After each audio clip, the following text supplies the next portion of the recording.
Le 7 avril, on était à la maison.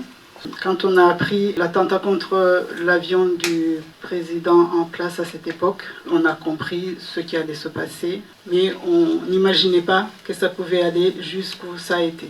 Donc on s'est dit qu'il allait y avoir des victimes, des personnes qui allaient être tuées injustement, mais jusqu'à penser qu'il n'y aura plus personne.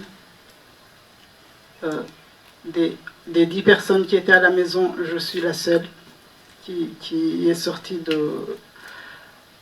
de cette horreur. Donc j'aurais jamais imaginé cela. Donc le 7, on commence à entendre ce qui se passe tout autour. On entendait des coups de fusil, des cris, des gens qui se faisaient tuer.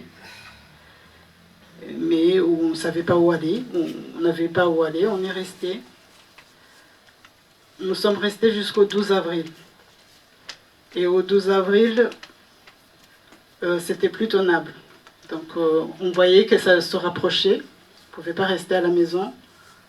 On s'est dit qu'on fallait aller à la paroisse, qui était à peu près pas très loin de chez nous. On va dire 3-4 km. Donc nous sommes partis. Nos voisins Tutsis sont sans se concerter. Au même moment, on est parti, on n'avait rien, donc tel qu'on était. On est parti. Sur le chemin, on a rencontré les soldats en tenue militaire avec les fusils. Ils nous ont laissé passer. Donc nous sommes allés jusqu'à la paroisse de Kivuye. Le premier jour, donc le 12 avril, on était à peu près une cinquantaine. Donc nous sommes restés là et au fur et à mesure, d'autres personnes sont arrivées. On n'a eu aucune aide. Par contre, on avait les visites des miliciens qui essayaient de nous attaquer et le seul moyen qu'on avait de nous défendre, c'est de lancer des cailloux. C'est tout ce qu'on avait. On les repoussait, enfin les hommes qui étaient là essayaient de les repousser. Et après on s'est rendu compte que c'était une façon de mesurer, de se mesurer, de voir ce qu'il faut pour nous exterminer. Et le 17, c'est le jour où ils nous ont attaqués. C'était un dimanche matin, vers 10h, il faisait très beau. Il y avait de l'armement lourd qui était posté sur la colline en face. Ça a commencé par des bruits assourdissants, des grenades qui, donc plus ça se rapprochait, des grenades, des coups de fusil. C'était dans tous les sens. Après, je ne peux pas vous dire ça. Tout ce que je peux dire, c'est que ça a duré une éternité. Jusqu'à ce que j'entends plus le bruit des armes et j'entends les gens qui montent cette fois-ci avec leurs machettes et qui coupent tout ce qui bouge, si on peut dire ça comme ça. La première fois, ils sont arrivés sur moi, ils m'ont assommé avec un bâton, un gros bâton, et je suis tombée sous d'autres corps. Ils sont repassés pour voir s'il y avait qui étaient encore vivants. Ils m'ont retrouvée. Donc ils me disent, enfin,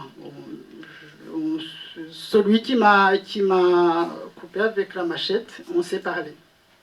Donc je lui demande de m'épargner. Il m'a dit que de toute façon, s'il m'épargne, les autres vont me tuer, aller me tuer. Donc ça s'est arrêté là, il m'a coupé.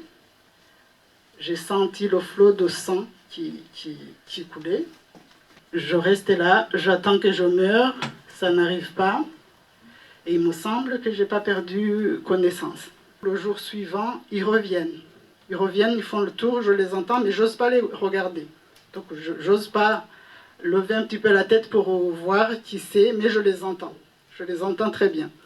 Donc je les entends dire qu'il y a beaucoup de personnes qui ne sont pas mortes. Donc ce qu'ils allaient faire, c'est d'asperger d'essence et de brûler pour que même ceux qui ne sont pas morts meurent brûlés. C'est là où j'ai essayé de rassembler ce qui me restait de force pour essayer de quitter ce site, enfin l'église. Quand je me suis relevée, il y avait des corps partout. Partout où je pouvais voir, et c'était assez grand quand même, une cour de l'église, il y avait des corps dans tous les sens. Je ne sais pas pourquoi, mais j'ai décidé de rentrer d'abord à l'intérieur de l'église.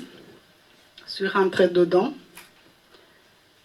C'était le même décor. Et donc j'ai fait le tour, je suis ressortie.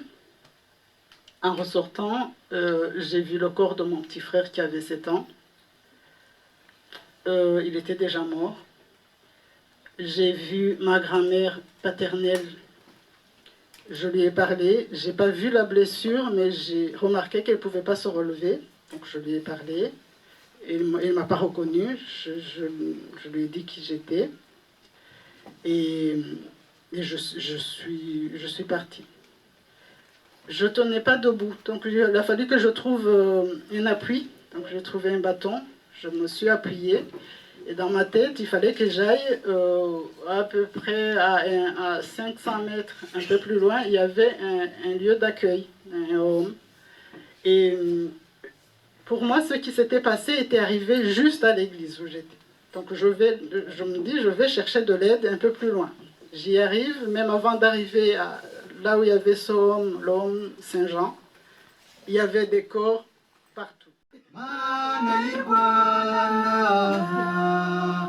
Kuki aho twari dutuye